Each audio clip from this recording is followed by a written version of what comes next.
नमस्कार, आप देख रहे हैं नेक्स्ट स्पिरिचुअल और मैं हूं आपके साथ प्रीति।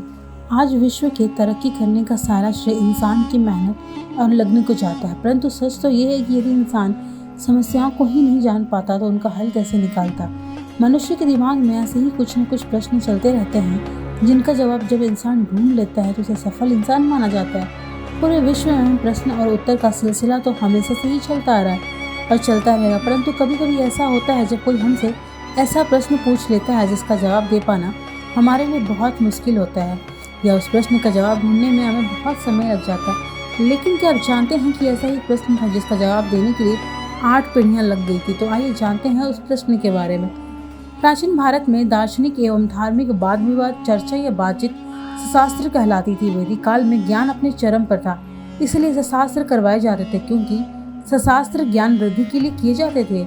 ये कहानी है आदि पुराण की, जिसमें एक आश्रम में एक विद्वान ऋषि कच्छीवान रहते थे जिन्हें विभिन्न तरह के शास्त्रों और पुराणों का अत्यंत ज्ञान था।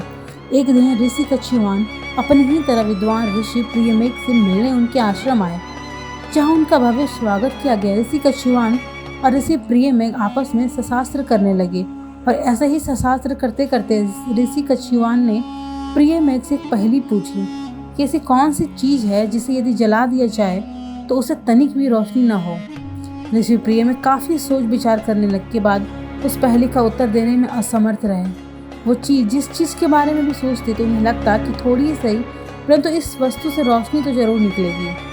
उत्तर खोजने की इस अंधाधुंध कोशिश में उनकी उम्र बीत गई। जब ऋषि प्रियमेघ अपने जीवन के अंतिम पड़ाव पे थे, तब उन्होंने ऋषि कच्छीवान को संदेश भेजा कि मैं आपके प्रश्न का उत्तर ढूंढने में नाकाम रहा हूँ, परंतु मुझे विश्वास है कि मेरे वंश में एक ऐसा विद्वान जरूर जन्म लेगा जो आपके इस प्रश्न का उत्तर जरूर देगा। प्रियमेघ की मृत्यु के बाद इस प्रश्न का उत्तर ढूंढने का जिम्मा उनके पुत्र ने उठाया, परंतु वो भी इस प्रश्न का उत्तर ढूंढने में नाकाम रहा और उसकी भी मृत्यु हो गई। ऐसा करते करते प्रियमेघ की एक एक करके 8 पीढ़ियां आई और उस प्रश्न का उत्तर ढूंढने में नाकाम रहे। ऋषि कच्छीवान अपने प्रश्न का उत्तर पाने के लिए जीवित रहे, वही प्रियमेघ की एक एक करके 8 पीढ़ियां स्वर्ग पहुंच चुकी थी। ऋषि कच्छीवान अपने पास नेवले की खाल से बनी पोटली रखते थे जिसमें चावल के कुछ दाने थे और वो प्रतिवर्ष उनमें से एक दाना निकालकर फेंक देते थे।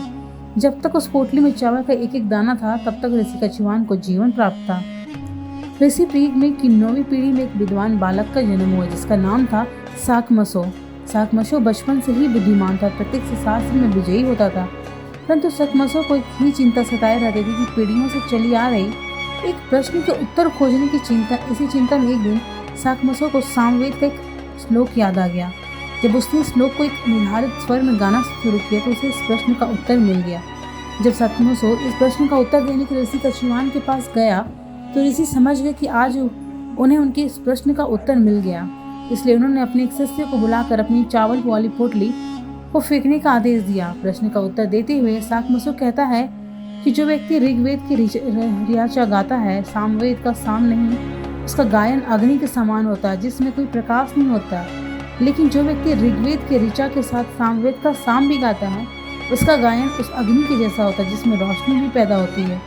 शाकम्भसो के उत्तर को सुनकर ऋषि कच्छीवान खुश हुए और उसे आशीर्वाद दे दिया। इस तरह प्रियमेघ की 8 पीढ़ियों के बाद इस प्रश्न का उत्तर देकर शाकम्भसो ने अपने पूर्वजों का कलंक भी साफ कर दिया।